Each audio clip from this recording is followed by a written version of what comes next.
आज की अहम तरीन खबरों की तरफ चलने से पहले आप सबका शुक्रिया। अभी तक 94,000, जी हाँ 94,000 लोगों ने हमारे व्हाट्सएप चैनल को ज्वाइन किया है। अगर आपने अभी तक नहीं किया तो ज़रूर कीजिए और ज्वाइन करते हुए ऊपर राइट कॉर्नर में बेल आइकन को ज़रूर दबाइएगा, क्योंकि उसके बगैर आपको नोटिफिकेशन नहीं पहुंचेंगे। अगर आप पहले ज्वाइन कर चुके हैं तो तब भी इस चैनल को खोल के बेल आइकन को ज़रूर दबा लीजिए ताकि आपको नोटिफिकेशन मिल सके।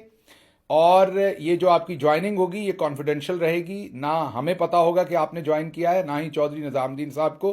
तो आप मुकम्मल एतमाद के साथ ज्वाइन कर सकते हैं। अब आते हैं आज की अहम तरीन खबरों की तरफ। सबसे पहले तो एक पर्सनल गुजारिश आपसे रखनी है कि इस वक्त लाहौर और पूरे पंजाब में शदीद गर्मी की लहर है। जाहिर है इंसानों के लिए भी बहुत ज़रूरी है कि वो इस गर्मी से बचें। आप सब ने भी अपना बचाव करना है, लेकिन उसके साथ साथ जो मासूम परिंदे और जानवर हैं उन पर आपने खसूसी ख्याल रखना है। पानी के ज़खायर उनके लिए कम हो जाते हैं, तो कोशिश कीजिए कि छाँव में उनके लिए कहीं ना कहीं पानी का और खाने का बंदोबस्त ज़रूर करें। वो भले परिंदे हैं या दूसरे जानवर हैं, जो आपके पालतू जानवर भी हो सकते हैं, दूसरे जानवर भी हो सकते हैं। लेकिन ये मौका है जब एकदम गर्मी आती है तो जाहिर है अरेंजमेंट्स जो शिफ्ट होती हैं वो बहुत ही सडन होती हैं सारी वेदर की, तो उसमें आपकी इंटरवेंशन जो है वो बहुत ज़रूरी है। तो अपने इर्द गिर्द ख्याल रखिए और परिंदों के लिए और जानवरों के लिए पानी डालने का ज़रूर एहतमाम कीजिए, लेकिन कोशिश कीजिए कि वो छाँव में डालें, क्योंकि अभी टेम्परेचर जो है वो 45 तक फील्स लाइक जो है वो 45-46 तक पहुंच जाता है। तो वो पानी एक किस्म का बॉयल हो जाता है, उनके लिए वो पीने के काबिल रह नहीं जाता। अब आते हैं आज की दूसरी खबरों की तरफ। तो पहली खबर आपके सामने रावलपिंडी से रखते हैं, जहां कल रात गए अचानक army chief general Asim Munir, तमगा इम्तियाज मिलिट्री और उनके साथ डीजी आईएसपीआर और उनके साथ सलमान इकबाल जो एआरवाई के रूहे रवा हैं और उनके साथ मोहसिन नकवी और कुछ और लोग जो हैं वो क्रिकेट का मैच देखने गए। आपको पता है कि जब इंडिया ने पाकिस्तान पर हमला किया, पाकिस्तान ने जवाब दिया, तो उस वक्त उधर आईपीएल मनसूख हो गई थी, इधर पीएसएल के जो मैचेस थे उनको मनसूख कर दिया गया था। अब दोबारा रावलपिंडी में पीएसएल के मैचेस शुरू कर दिए गए हैं। याद कीजिए पीएसएल रावलपिंडी स्टेडियम में ही मैच होना था और उसके बिल्कुल बाहर इंडियन ड्रोन आकर गिरा था, जिससे लोग जख्मी भी हुए थे। बहरहाल अब वो पीएसएल को दोबारा शुरू कर दिया गया है। कल एक पूरा एहतमाम था दोबारा से, और एहतमाम वही था कि क्रेडिट लेने की भरपूर कोशिश है। और ये जो हाई टाइड मिली है हमें किसी तरह से, वो एक पंजाबी में मुहावरा है, बटेरा हाथ आ जाना, तो बटेरा हाथ आ गया हमारे। तो अब हम बटेरे को छोड़ना नहीं चाहते, उसमें से मैक्सिमम उसे मिल्क करना चाहते हैं। तो कल वहाँ पर हमजा अली अब्बासी साहब की खिदमात ली गई, उन्होंने होस्ट किया और वहाँ पर पाकिस्तान जिंदाबाद के नारे लगवाए गए। अभी टेस्टर फेंके जा रहे हैं। डीजी आईएसपीआर पहले छोटे बच्चों के स्कूल गए थे, जहां वो सवाल पूछते रहे छोटे बच्चे और बच्चियों से, बच्चियां ज़्यादा थी वहाँ पर, कि वो किधर हैं लोग जो कहते थे फ़ौज अपना काम नहीं करती, देखें हमने अपना काम किया है। तो बच्चों क्या आप उनका एहतसाब करेंगे अब जो आपकी फ़ौज को बुरा भला कहते थे? अब ज़रा खुद माइंडसेट सोचिए कि हम छोटी बच्चियों को अपनी सियासत के अंदर इन्वॉल्व कर रहे हैं। हालांकि पूरा पाकिस्तान जो है, इवन जब इंडिया ने हमला किया तो हमारे और आपके जो सियासी इख्तलाफात हैं, क्योंकि आप एक सियासी जमात हैं डीजी साहब, आपके और हमारे सियासी इख्तलाफात किस कदर ज़्यादा है, उसके बावजूद हमने बगैर आपके कहे, बगैर किसी के कहे और आप पर कोई एहसान नहीं किया। आइंदा भी ऐसा होगा तो कभी कोई एहसान नहीं होगा। सीना ठोक कर पूरी कौम जो है वो आपके साथ खड़ी हुई, वो इमरान खान की जमात के लोग हों, वो वैसे पाकिस्तानी हों, वो पॉलिटिकल पोजीशन होल्डर कोई ना कोई पोजीशन होल्डर हों, या वो सहाफ़ी हों, या किसी भी वॉक्स ऑफ लाइफ से हों, हर पाकिस्तानी ने सीना ठोक के आपका साथ दिया बगैर किसी इफ एंड बट के। यही हमारा तकाजा है कि आप भी बगैर किसी इफ एंड बट के जो आपका काम है वो आप करें, और जो आपने हल्फ ले रखा है कि आप सियासत के अंदर इन्वॉल्वमेंट नहीं करेंगे, उस हल्फ की आप रूगर्दानी ना करें, जो कि आप लगातार कर रहे हैं। और अब तो आप छोटे बच्चों को भी उसमें इन्वॉल्व कर रहे हैं। बहरहाल कल स्टेडियम में, कल रात स्टेडियम के अंदर अजीब ही मनाजर थे। मुझे लग रहा था कि जनरल आसिम मुनीर, सिपा सलार जिंदाबाद के नारे भी लगवाए जाएंगे, लेकिन अभी रिस्क नहीं लिया गया। लेकिन आप देखेंगे, ये मैं अभी से आपको प्रोडिक्ट कर देता हूं कि अगले हफ्ते डेढ़ हफ्ते के अंदर ये काम भी किया जाएगा, क्योंकि ये जो स्पैन है ये मैक्सिमम 2 वीक्स चलेगा। क्योंकि जाहिर है इसमें, मैंने जैसे आपको बार बार बता रहा हूं कि इसमें मेजर शेयर एयरफोर्स का है, और एयरफोर्स हमेशा ना वो आइन तोड़ते हैं, ना वो बहुत ज़्यादा क्रेडिट लेने की कोशिश करते हैं। आपने देखा वो सटल काम करते हैं और सटल रहते हैं, पहले भी और बाद में भी वो तो आप लोगों की मोहब्बत इतनी थी डीजी आईएसपीआर साहब के साथ कि जब air vice marshal Aurangzeb Ahmed आए तो आपने उनकी मोहब्बत में कम इनके साथ जो आपको गिले थे उस चक्कर में आपने उनको बहुत ज़्यादा तरजीह दी, बहुत ज़्यादा उनकी सताइश की और फिर वो नेशनली क्या इंटरनेशनली भी ट्रेंड हुए, यहाँ तक कि उनको पालकी शर्मा को भी उनके ऊपर फेक न्यूज़ करनी पड़ी। पालकी शर्मा ने उन्हें क्रश नहीं बल्कि डिसअपॉइंटमेंट और एम्बैरसमेंट के साथ मुखातिब किया, कहा उन्होंने अंग्रेज़ी अच्छी नहीं बोली। अच्छा, अगर अंग्रेज़ी अच्छी बोली या बुरी बोली ये इसको छोड़ देते हैं, लेकिन आप ये बताइए कि जो आपकी मुरम्मत की एयरफोर्स ने वो तो दुरुस्त की ना, वो आप यही समझ लीजिए कि वो हिंदी में की है या उर्दू में की है, तो अंग्रेज़ी को थोड़ी देर के लिए छोड़ दें। तो बहरहाल वापस आते हैं, जो स्टेडियम है रावलपिंडी का, उसके अंदर जो कुछ हो रहा है वो प्योरली जो जनरल आसिम मुनीर के पॉलिटिकल अज़ाइम है कि वो अगले 10 साल यहाँ से नहीं हिलना चाहते। ये जो आपको ट्रक की बत्तियों के पीछे लगाया जा रहा है कि इमरान खान से बातचीत हो रही है, जेल में इमरान खान को किसी किस्म की कोई ब्रीफिंग दी गई है, ये ब्रीफिंग हो सकता है कोई इन्फॉर्मेशन भेजी हो, लेकिन जिस तरीके से जिस एहतमाम के साथ कहा जा रहा है ब्रीफिंग, मेरा नहीं ख्याल, क्योंकि इतनी सेंस प्रवेल हो नहीं सकती और इतना दिल गुर्दा है नहीं कि ये जो बिला शिरकत गैर, ये जो बिला शिरकत गैर इनको इक़्तिदार मिला हुआ है इस वक्त, आसिम मुनीर साहब के शहबाज शरीफ अर्दली ही हैं, तो अब वो एक सही और असल वाला वज़ीर आज़म अपने ऊपर क्यों लाएंगे। तो इसलिए जनरल आसिम मुनीर साहब ने कल और डीजी आईएसपीआर ने वहाँ पर भरपूर अपनी मसल फ्लैक्सिंग की है और ये जो इंडिया कॉन्फ्लिक्ट का ये जो इंडिया पाकिस्तान का कॉन्फ्लिक्ट हुआ, जिसमें आपने देखा कि शरीफ फैमिली, जिनको जनरल आसिम मुनीर सबसे ज़्यादा प्रमोट करते हैं, वो एक लफ्ज़ नहीं बोले। मरियम नवाज़ एक लफ्ज़ नहीं बोली, नवाज़ शरीफ एक लफ्ज़ नहीं बोले, शहबाज शरीफ एक लफ्ज़ नहीं बोले, उनके मुंह पर अभी तक मोदी का नाम नहीं आया। और हमें, जिन्हें जनरल आसिम मुनीर और उनके साथी जनरल्स बागी, गद्दार, कंप्रोमाइज्ड, रॉ का एजेंट, पाकिस्तान के खिलाफ काम करने वाले और पता नहीं क्या कुछ कहते हैं, हम सब ने दबाकर सपोर्ट भी की, मोदी का नाम किया, मोदी को घर तक छोड़ के आए, लेकिन उसके बावजूद वो जो है मरियम नवाज़ और नवाज शरीफ और शहबाज शरीफ जो है वो अफजल है और बाकी जो पाकिस्तानी सारे हैं वो अदना है। हमें नहीं पता बाजी मरियम के पास ऐसी कौन सी गिद्दड़ सिंगी है जो हमारे पास नहीं है। अगर आपको पता है तो प्लीज़ कमेंट्स में लिखिएगा ज़रूर कि वो काम, हम कौन सा ऐसा काम है जो हम नहीं कर सकते जो बाजी मरियम कर सकती हैं। हम का मतलब मैं बाकी पाकिस्तानियों की बात कर रहा हूँ कि बाकी तो मोदी पर कोई हमला भी करे फिर भी वो रॉ का एजेंट है, गद्दार है, और बाजी मरियम और नवाज शरीफ नाम भी ना लें तो फिर भी वो आंखों के तारे हैं सारे के सारे। तो कौन सा ऐसा काम है, कौन सी ऐसी सलाहियत है जो उनके अंदर है जो हम में नहीं है? कमेंट्स में बताइएगा ज़रूर इस सारी बात के ऊपर। बहरहाल आगे चलते हैं। आगे वहाँ पर आपने देखा कि मैंने जैसे कहा कि पूरा सिस्टम ही कंट्रोल में है, तो क्रिकेट भी हमारे कंट्रोल में। आपने देखा कि कैसे एकदम आनन फानन हम वहाँ पहुँचे और ये भी इत्तलात हैं कि वहाँ पर काफ़ी सारे लोग जो हैं वो लोकल जो हमारी रेजिमेंट्स थी वहाँ से आए, काफ़ी सारे लोग तालीमी इदारों से उस स्टेडियम में भेजे गए, पहले से इंतज़ाम किया गया था ताकि भरपूर नारे लगें और लगे कि भरपूर तरीके से रिसेप्शन हुई। तो जो वहाँ पर क्राउड था वो आपको पता ही है कि मैच अचानक रिज्यूम हुआ, किसी के पास इसकी इन्फॉर्मेशन नहीं थी, अचानक मैच हुआ और उसके बावजूद स्टेडियम के कुछ हिस्से खचाखच भरे हुए थे। तो आप खुद ही उसका मतलब समझ सकते हैं कि वो आनन फानन, वो जिन्नात नहीं थे, वो इंसान थे। वो कहाँ से लाए गए थे सिविलियन कपड़ों के अंदर और वो किस तरीके से नारेबाजी हो रही थी वो आपके सामने है। मोहसिन नकवी भी वहाँ पर छुपे छुपे बैठे थे, शर्मिंदा शर्मिंदा बैठे थे। पता नहीं वो क्यों शर्मिंदा बैठे हैं, शायद जो उनकी परफॉर्मेंस है क्रिकेट में इस वजह से। हमजा अली अब्बासी साहब ने होस्टिंग की, बड़े लाजवाब उन्होंने नारे लगाए। दूसरी तरफ एक और काम हुआ बड़ा इंपॉर्टेंट, वो ये हुआ कि शाहिद अफरीदी साहब भी अब मैदान में लाए गए हैं। आपको याद होगा वाघा बॉर्डर पर भी पहुंचे थे वो यूनिफॉर्म वगैरह पहन के, अब उनको दोबारा मैदान में लाया गया है और वो पहले तो शहबाज शरीफ से मिले हैं और ना उन्होंने ख्याल किया अपने रुतबे का, ना शहबाज शरीफ साहब ने। चलें, शहबाज शरीफ साहब की तरफ से हम ये कह सकते हैं वो कर्टसी में दोनों हाथों के साथ शाहिद अफरीदी का हाथ मिला रहे थे। अब उम्र में भी बड़े हैं, वो प्राइम मिनिस्टर भी हैं आपके मुल्क के, और शाहिद अफरीदी ने सिर्फ एक हाथ दिया हुआ था, पता होते भी, क्योंकि दोनों हाथ उनके उन्हें टच कर रहे हैं। तो ना ही उनको वज़ीर आज़म के मनसब का ख्याल है और ना ही उस भाई साहब को ख्याल है कि मैंने अपनी जो रवायात है उसका क्या करना है। बहरहाल शाहिद अफरीदी साहब, आपको पता है कि इमरान खान गवर्नमेंट में हों, परवेज़ मुशर्रफ हों, वो भले जरदारी साहब हों, जो भी हो, उन्होंने एक पंजाबी में एक मुहावरा है जिथे वेखा तवा परात उथे नचा सारी रात।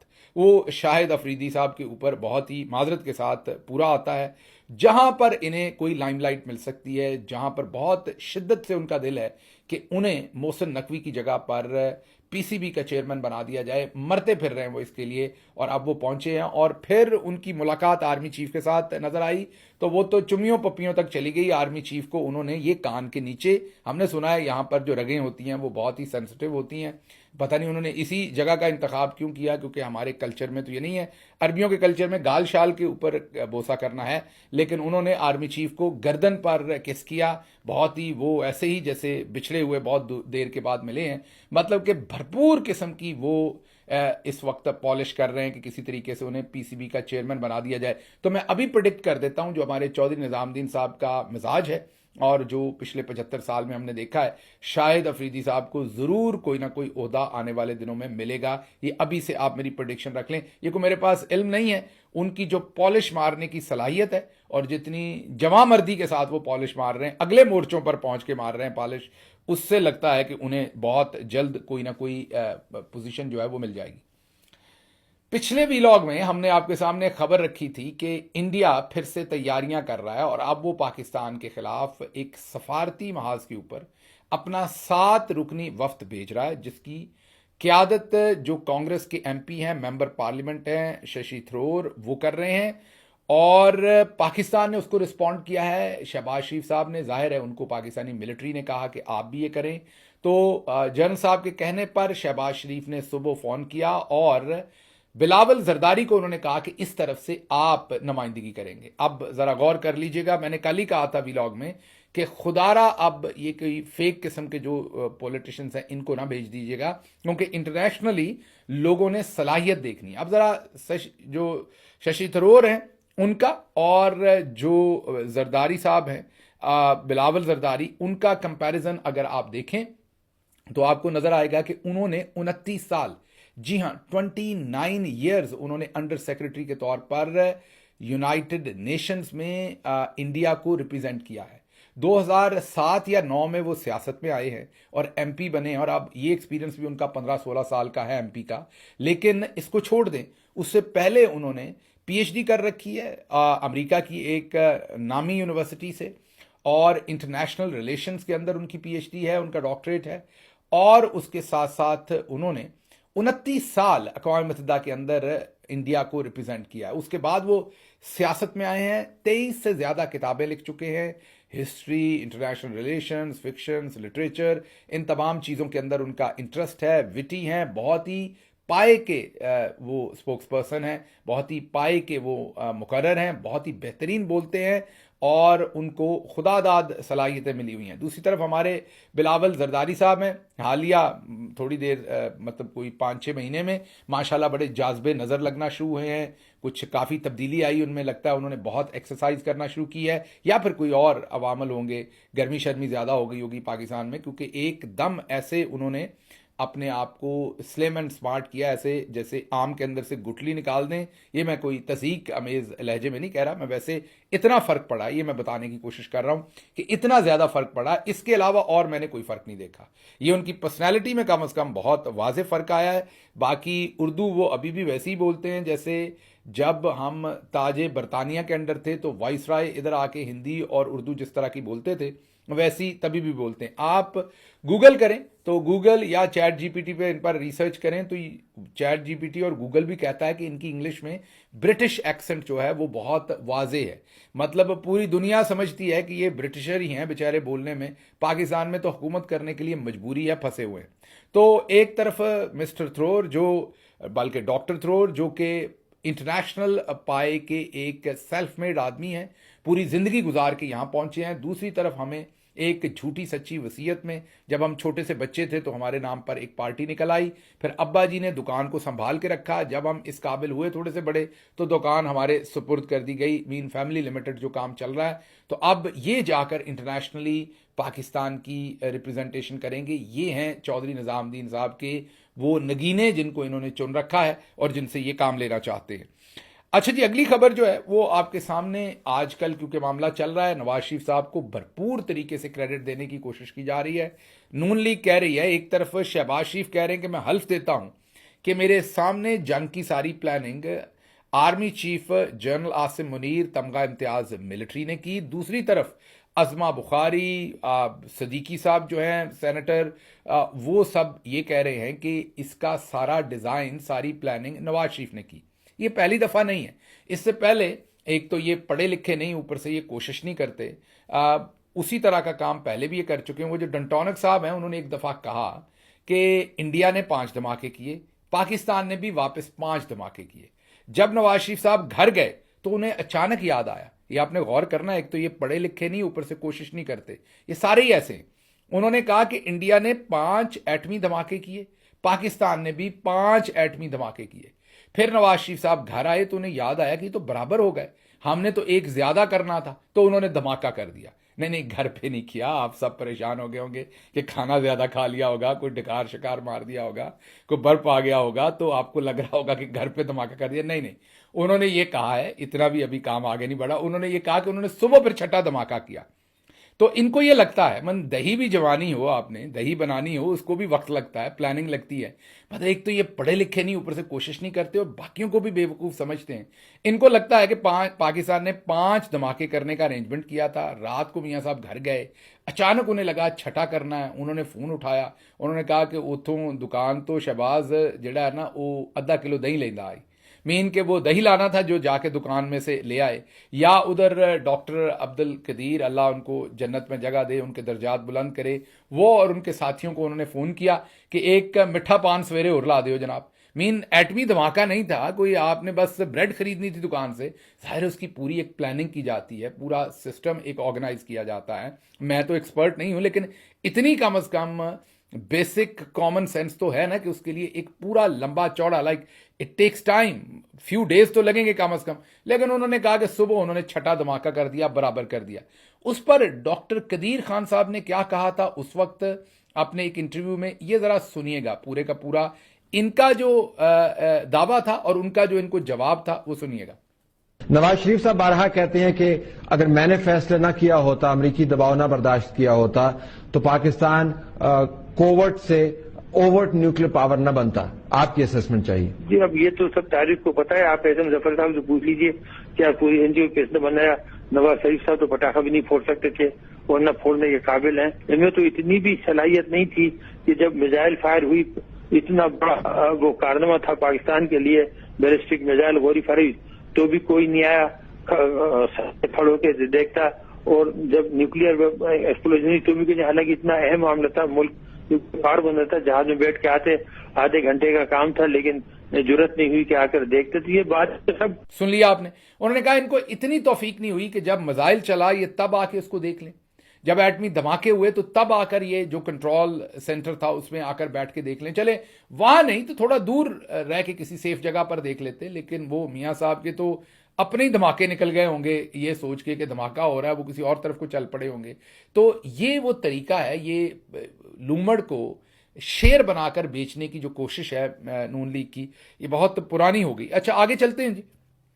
अगली जो खबर आपके सामने रखनी है वो इरफान सदीकी साहब हैं, सेनेटर हैं, जो कहते हैं कि नवाज शरीफ साहब ने जो पूरी जंग का डिज़ाइन उन्होंने बनाया वो उस्ताद मोहतरम भी है। इनको एक कलीदी हैसियत हासिल ये है कि ये उस्ताद मोहतरम है आर्मी चीफ जनाब जनरल आसिम मुनीर तमगा इम्तियाज मिलिट्री साहब के। और इरफान सदीकी साहब कहते हैं कि जो नवाज शरीफ हैं वो मेरे अंदर बोलता है।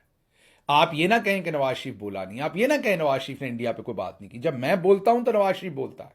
अल्लाह ही खैर करे। आप लोगों ने कोई, मेरा मतलब मैं क्या कहूं, दोनों बुजुर्ग हैं, मैं क्या कहूं, मतलब दूर नहीं निकल गए आप जरा कोई प्यार मोहब्बत में, आप यकजान नहीं हो गए। मेरा मतलब मैं क्या इस पर तज्जिया करूं, रुकी जाऊं तो बेहतर है। आपके एहतराम में रुक जाता हूं सदीकी साहब, लेकिन वो बात दूर ले गए। उन्होंने कहा कि मेरे अंदर वो बोलते हैं और हर नून लीगी के अंदर। तोबा नौज बिल्ला, ये तो खुदाई किस्म की आप दावे नहीं कर रहे। उन्होंने कहा कि हर नून लीगी के अंदर नवाज शरीफ बोलता है। अल्लाह ही खैर करे ये दावे जो हैं। बहरहाल आगे इरफान सदीकी साहब, मैंने आपको पहले भी कहा था कि लोगों के बच्चे बिगड़े होते हैं, हमारे बाबे बिगड़े होते हैं। ये ज़रा एक क्लिप देखिए, ये आज सेनेट में तकरीरें करते हुए मोहतरम जो है ये क्या फरमा रहे हैं। पता नहीं ये लफ्ज इस्तेमाल कर सकता हूँ या नहीं कर सकता नहीं हूँ। कर, जो भी आप सोच रहे हैं हाँ, मैंने कहा आप यहाँ बैठ के भी बड़ी खूबसूरत लगती हैं, वहाँ भी बड़ी खूबसूरत लग रही हैं। तो बहुत बहुत आपकी शुक्रिया बात का सिद्दीकी साहब। ये आपने देख लिया, मैं इस पर कोई और तजिया नहीं करूंगा। उन्होंने कहा भी मोहतरमा ने आगे से कि आप रहने दे मत कहें, लेकिन वो नहीं रुके। उन्होंने क्या डाला जो उन्होंने कहना था, क्योंकि उनके अंदर नवाज शरीफ बोलता है। इससे याद कीजिए, अभी इन्होंने हमें बताया कि मेरे अंदर नवाज शरीफ बोलता है, तो इस एतबार से ये जो भी फ्लर्ट शलर्ट हो रहा था, ये इसका मतलब है कि नवाज शरीफ साहब ही कर रहे थे, इरफान सिद्दीकी साहब नहीं कर रहे थे। आज के बाद इरफान सिद्दीकी साहब जो भी कहें, आपने यही समझना है कि उनके अंदर नवाज शरीफ बोल रहा है। उसके बाद पीएमएलएन ने अपने ट्विटर अकाउंट से एक बहुत बड़ा एतराज किया इंडिया पर, और उनको ये कहा है कि आप लोग किस कदर गासिब मुल्क हैं, किस कदर बुरा मुल्क हैं, किस कदर बुज़दिल हैं, किस कदर कमज़ोर हैं कि आपने पाकिस्तानियों के ट्विटर अकाउंट इंडिया में बंद कर रखे हैं। आगे से इंडिया वालों का हासा निकल गया होगा, वो मुस्कुरा दिए होंगे कि हमने तो पाकिस्तानियों के, ज़ाहिर है पाकिस्तान हमारा एक अपोनेंट है या एक रवायती जो हरीफ है और दुश्मन कह लें आप उसे, तो उनके ट्विटर अकाउंट बंद करना तो कोई अजूबे की बात नहीं है आजकल के माहौल में। तो उन्होंने कहा आपने तो अपने हमवतनों के ट्विटर अकाउंट नहीं, पूरा ट्विटर ही बंद किया हुआ था। तो मतलब आप देखेंगे, एक तो ये पढ़े लिखे नहीं, ऊपर से कोशिश नहीं करते, इनको एहसास भी नहीं होता कि ये ताना हम किसी को दे सकते हैं या नहीं। जो कुछ हम कर चुके हैं उसके बाद ये ताना हम देने जोगे हैं या नहीं। अगली खबर गुजरावाला से है। सदर ममलकत आसिफ अली जरदारी गुजरावाला छौनी का उन्होंने दौरा किया। आर्मी चीफ यहां भी पहुंचे हैं और मोहसिन नकवी साहब भी साथ थे। सदर ममलकत ने मार्का हक की, अब ये नहीं पता, कई नाम रखे हुए हैं, मार्का हक भी कह रहे हैं। मेरा ख्याल अब जाकर एहसास हुआ है कि वो जो नाम रख लिया था ऑपरेशन का, वो बहुत ही मुश्किल था। वो आम पाकिस्तानी, जाहिर है अरबी हमारी मादरी जुबान नहीं है, तो नाम बहुत सारे पाकिस्तानियों से वो नहीं लिया जा रहा, या तलफ़्फ़ुज़ ठीक नहीं है, याददाश्त में नहीं रहता। तो अब मार्का हक कहना शुरू किया है और उसकी कामयाब तकमील में पाक अफवाज की मिसाली पेशावराना महारत और आला किरदार को सराहा। दोबारा फिर आर्मी चीफ वहां मौजूद थे, सारा क्रेडिट उन्हीं को ही है। एयरफोर्स बेचारी फिर मिसिंग है, उनके साथ कोई मामला जो है वो है नहीं। गुजरावाला में हमें समझ नहीं, क्योंकि गुजरावाला के करीब मुरीद के पे मिसाइल लगा था। हमने तो इस तरफ से मेरा नहीं ख्याल कि कुछ ऐसा किया, कोई टैंक शैंक नहीं चले, लेकिन बहरहाल फिर भी अगर सदर साहब को भी आई हुई थी ये चीज़ कि उन्होंने भी मुबारक देनी थी। और दूसरी साइड तो मैंने आपको बताया ना कि इस टाइम क्रेडिट समेटने में हम पुरजोर कोशिश कर रहे हैं, तो इस मामले में क्या कहा जा सकता है। अगली खबर वो भी इंटरेस्टिंग है, वो है जी मरियम औरंगजेब साहबा का बयान। पढ़ के सुनाऊंगा, उसके बगैर मजा नहीं आएगा। मैं वज़ीर आला पंजाब को खराजे तहसीन पेश करती हूं। जिस वक्त हमारी अफवाज सरहदों पे जंग लड़ रही थी, किसके खिलाफ लड़ रही थी, दोबारा कोई जिक्र नहीं, ना मोदी का, ना इंडिया का। हम ईरान के साथ लड़ रहे थे, अफगानिस्तान के साथ, चीन के साथ, किसके साथ नहीं, कोई जिक्र नहीं। जिस वक्त हमारी अफवाज सरहदों पे ये जंग लड़ रही थी, उस वक्त वज़ीर आला पंजाब ने पंजाब की सिविल डिफेंस के अदारों को, सिविल एडमिनिस्ट्रेशन को, रेंजर्स को और पुलिस को, हस्पताल, स्कूल्स और कॉलेजेस की इंतज़ामिया को हदायत जारी की कि वो अपनी अफवाज के शाना बशाना खड़े हो जाएं। सीनियर सूबाई वज़ीर मरियम औरंगजेब ये जो अहकामात जारी हुए हैं, इस पर वो खराज तहसीन पेश कर रही हैं। मैं पंजाब गवर्नमेंट में रहा हूँ, जब भी जंग के हालात बनते हैं तो ये चीफ सेक्रेटरी का रोल होता है। तमाम आपके जो सिविल डिफेंस, आपकी एजुकेशन, आपका हेल्थ, वो चेक करते हैं मुल्क के अंदर बुनियादी दवाइयाँ हैं, पानी के ज़ख़ीरे हैं, अनाज के ज़ख़ीरे हैं। एक बेसिक किस्म की वो एक मीटिंग होती है, चीफ मिनिस्टर भी उसमें होते हैं। सारा काम ब्यूरोक्रेसी ने करना होता है, चीफ मिनिस्टर का कोई काम उसमें नहीं होता है सच। लेकिन उन्होंने खराज तहसीन पेश कर दिया। शुक्र करें कहीं इसमें कोई तमगा इम्तियाज़ मिलिट्री या कोई और निशान वगैरह नहीं मरियम नवाज साहबा को दिलवा दिया, क्योंकि जितनी उनकी खदमात हैं बनता तो है, रही भले वो खामोश हैं। और अब हमें ये पता चल रहा है कि उन दिनों में जब वो खामोश थी, हम इंफॉर्मेशन गैदर कर रहे हैं, कोई ख़ास कार्रवाई वो कर रही थी, उस कार्रवाई को आपके सामने रखेंगे एक आध दिन के अंदर। बाहर से कोई शायद मेहमान आए हुए थे, उसके बारे में आपको इन्फॉर्मेशन देंगे कि वो कहाँ से आए थे और क्या हो रहा था, उस पर वर्किंग कर रहे हैं। मजीद इन्फॉर्मेशन आ जाए तो आपके सामने उस इन्फॉर्मेशन को रखेंगे। मुझे यहाँ से इजाज़त दीजिए। अल्लाह आपका हामी और नासिर हो। पाकिस्तान जिंदाबाद।